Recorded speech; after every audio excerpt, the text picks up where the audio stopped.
اللهم صل على محمد وعلى آل محمد۔ السلام علیکم ورحمۃ اللہ وبرکاتہ۔ آج ہمارا سبق ہے سبق نمبر 25، اور آج کے اس سبق میں بھی ہم 15 وہ الفاظ جو قرآن مجید میں استعمال ہوئے ہیں ان کا ترجمہ سیکھیں گے، تاکہ جب ترجمہ قرآن شروع کریں تو ہمیں پریشانی نہ ہو۔ آج کا یہ سبق شروع کرتے ہیں۔ اعوذ باللہ من الشیطان الرجیم، بسم اللہ الرحمن الرحیم۔ آج کے 15 الفاظ میں سے پہلے 2 لفظ آپ کے سامنے ہیں۔ پہلا لفظ ہے آلائی۔ آلائی کا ترجمہ نعمتیں۔ سورۃ الرحمن میں اس کی مثال دیکھیں گے، فَبِأَيِّ آلائی۔ دوسرا لفظ ہے اسمہ، یہ ہا ضمیر ہے، اس کو چھوڑ دیں۔ اسم کا معنی ہوتا ہے نام، اسم یعنی نام۔ دونوں کی مثال دیکھیں۔ یہ سورۃ الرحمن کی آیت دیکھیں، فَبِأَيِّ آلَاءِ رَبِّكُمَا تُكَذِّبَانِ۔ جو ہم الفاظ پہلے پڑھ کر آئے ہیں ان کا بھی ذہن نشین کریں۔ فا معنی پس، فَبِأَيِّ، ایو یعنی کون سا، ای کا لفظ آپ نے پڑھا ہے کون سا۔ فَبِأَيِّ آلائی نعمتیں، پس کون سی نعمتیں، ربکما تم دونوں اپنے رب کی، دونوں سے مراد انسان اور جن دونوں مخلوقات کو خطاب ہے، تم دونوں اپنے رب کی کون سی نعمتوں کو تکذبان تکذیب کرو گے، جھٹلاؤ گے۔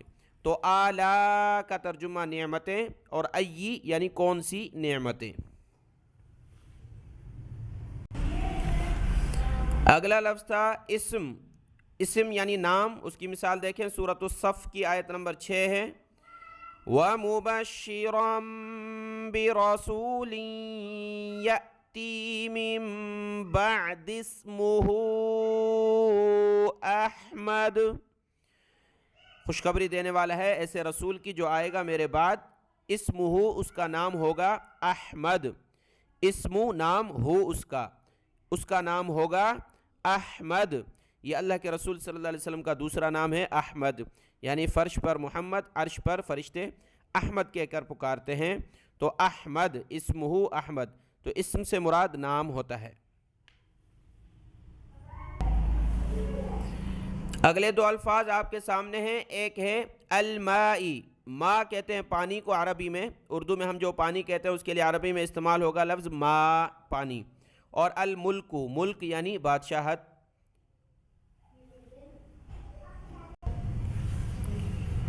سورۃ الملک کی آخری آیت میں دیکھیں، قُلْ أَرَأَيْتُمْ إِنْ أَصْبَحَ مَاؤُكُمْ غَوْرًا فَمَنْ يَأْتِيكُمْ بِمَاءٍ مَعِينٍ۔ کہہ دیجئے بھلا تم دیکھو، اگر یہ جو پانی ہے، ماؤکم تمہارا پانی، ما کہتے پانی کو، کم یعنی تمہارا پانی کنووں میں جو گہرا ہو جائے، نیچے چلا جائے، کون لائے گا تمہارے پاس پانی، یعنی وہ جو پانی ہے وہ کون تمہیں اوپر دے گا، یعنی اللہ تبارک و تعالیٰ کے حکم سے آتا ہے، تو یہ اس کا ذکر ہے۔ تو ماؤکم تمہارا پانی، اور بماء معین جاری پانی، ما میم الف زبر ما حمزہ 2 زیر ان، یہ ما ان کا لفظ پانی کے لیے استعمال ہوتا ہے پورے قرآن مجید میں۔ اور اگلا لفظ تھا الملک، بادشاہت۔ سورۃ الملک کی پہلی آیت میں دیکھیں، یہ سورۃ الملک کی پہلی آیت ہے، تبارک الذی بیدہ الملک۔ بابرکت ہے وہ اللہ جس کے قبضے میں ہے بادشاہت، بیدی ہاتھ میں یعنی قبضے میں ہے، الملک بادشاہت۔ 5ویں نمبر پر جو لفظ ہے وہ ہے الحرام۔ حرام شریعت میں اس چیز کو کہا جاتا ہے جس سے منع کیا جائے، الحلال یعنی حلال چیز جس کی اجازت ہے، اور الحرام وہ چیز جو حرام ہے جس کی ممانعت ہے، جس سے منع کیا گیا، روکا گیا ہے. اور حرام حرمت سے بھی ہے، جیسے کہ مسجد حرام، یعنی یہ حرام یعنی محترم جگہ ہے. حرام اس کے محترم کے بارے میں بھی آتا ہے. مسجد حرام یعنی یہ محترم مسجد ہے، محترم جگہ ہے. اور اسی طریقے سے شریعت میں الحرام وہ چیزیں جو منع کی گئیں، حرام کی گئیں، واضح ہے. اگلا الفاظ دیکھیں. 6 اور 7ویں نمبر پر 2 الفاظ ہیں. ایک لفظ ہے بحدیث اور دوسرا لفظ ہے فضل. فا ضاد زبر فضل لام پیشلو فضل. فضل کا معنی ہوتا ہے مہربانی، فضل کرنا، اور اس کا معنی رزق کا بھی آتا ہے. دونوں کی مثال دیکھتے ہیں. بحدیث یعنی بات، اور فضل یعنی مہربانی، فضل. سورۃ الجاثیہ کی آیت نمبر 6 میں دیکھیں. فَبِأَيِّ حَدِيثٍ بَعْدَ اللَّهِ وَآيَاتِهِ يُؤْمِنُونَ. پس کون سی بات پر ایمان لائیں گے اللہ کے بعد اور اس کی نشانیوں کے بعد، یعنی بعد اللہ، اللہ کی ذات اور اس کی نشانیوں کے بعد جو چیز ہے، کون سی بات ہے جس پر وہ ایمان لائیں گے؟ نہیں ایمان لا رہے تو کبھی نہیں لائیں گے. ای کا معنی ابھی ہم نے پڑھا سورۃ الرحمن میں، یعنی کون سی. حدیث یعنی بات. یہ دیکھیں کس بات پر، کون سی بات پر وہ ایمان لائیں گے.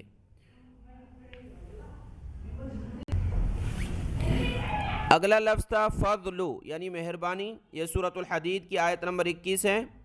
ذَلِكَ فَضْلُ اللَّهِ يُؤْتِيهِ مَن يَشَاءُ. یہ اللہ کا فضل ہے. فضل اللہ کا فضل ہے. یؤتیہ عطا کرتا ہے جسے چاہتا ہے. واللہ ذو الفضل العظیم. اور اللہ بڑے فضل والا ہے. ذو الفضل فضل والا، العظیم بڑے فضل والا ہے.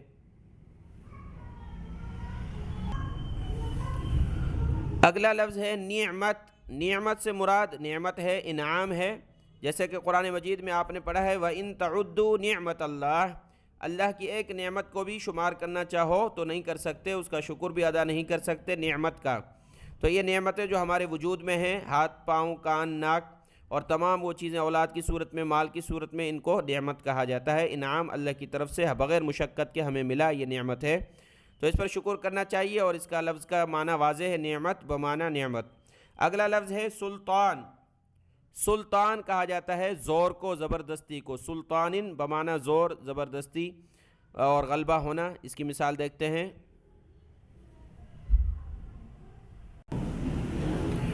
سورہ ابراہیم کی آیت نمبر 22 ہے. یہاں پر دیکھیں وَمَا كَانَ لِيَ عَلَيْكُمْ مِن سُلْطَانٍ.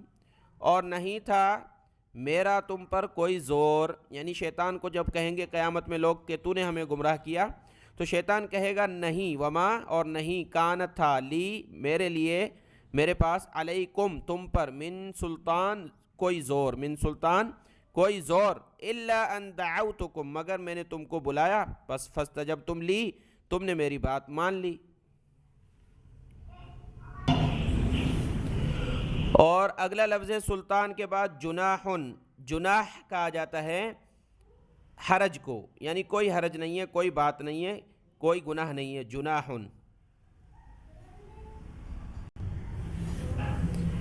سورۃ البقرہ کی آیت نمبر 198 میں دیکھیں لیس علیکم جناح ان تبتغوا فضلا من ربکم.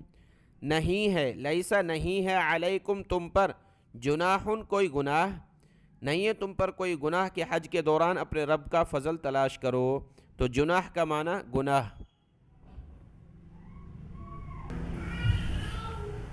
آج کے سبق کے 15 الفاظ میں سے 11واں اور 12واں لفظ یہ ہیں. 11 نمبر پر ہے بِإِذْنِ. با اضافی ہے، اصل لفظ اذنی. اذن کہا جاتا ہے حکم دینا اور اجازت لینا. اذن حکم کے معنی میں بھی آتا ہے بِإِذْنِ اللہ، اللہ کے حکم سے. اور اسی کے ساتھ بِإِذْنِ اللہ دوسرا معنی اللہ کی اجازت سے بھی آتا ہے.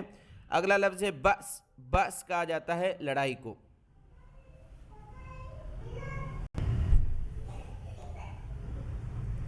آیت الکرسی ہے، پارہ نمبر 3 ہے تلک الرسل. یہاں دیکھیں اللہ لا الہ الا هو الحی القیوم، اور یہاں پر ہے من ذا الذی یشفع عنده الا بإذنہ، کون ہے جو سفارش کرے اس اللہ کی دربار میں مگر اس کی اجازت سے، یعنی اس کی اجازت کے بغیر کوئی سفارش نہیں کر سکتا۔ بِإِذْنِهِ، اس کی اجازت کے بغیر کوئی سفارش نہیں کر سکتا۔ اذن کا معنی ہوتا ہے اجازت دینا، حکم دے دینا کہ اب سفارش کرو تو پھر وہ کر سکتے ہیں۔ بِإِذْن یعنی اجازت، حکم۔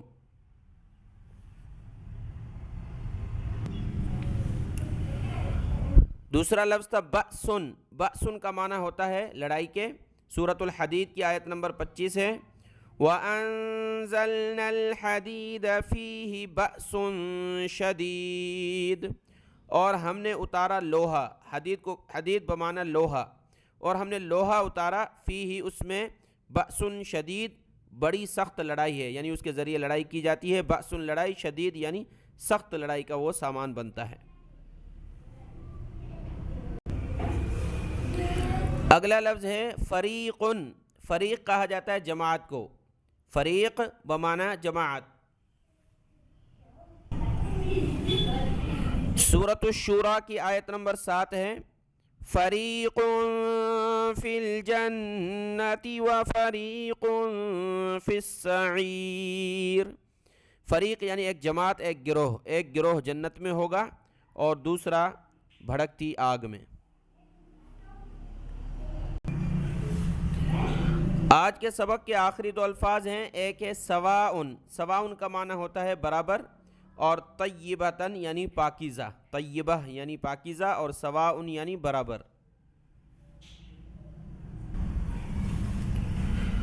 سورۃ البقرہ کی آیت نمبر 6 میں دیکھیں، ان الذین کفروا سواء علیہم اانذرتہم ام لم تنذرہم لا یؤمنون۔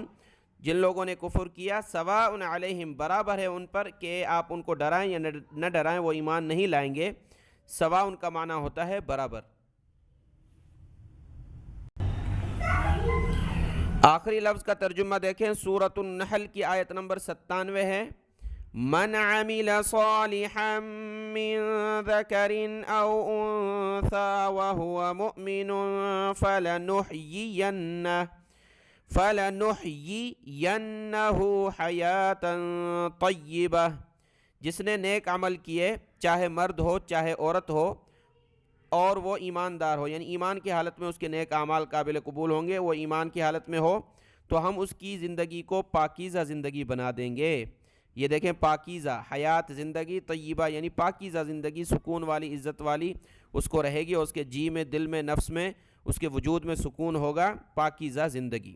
آج سبق نمبر 25 کے یہ 15 الفاظ مکمل ہوئے، ان کو ذہن نشین کر لیں، دعاؤں میں یاد۔ السلام علیکم ورحمۃ اللہ وبرکاتہ۔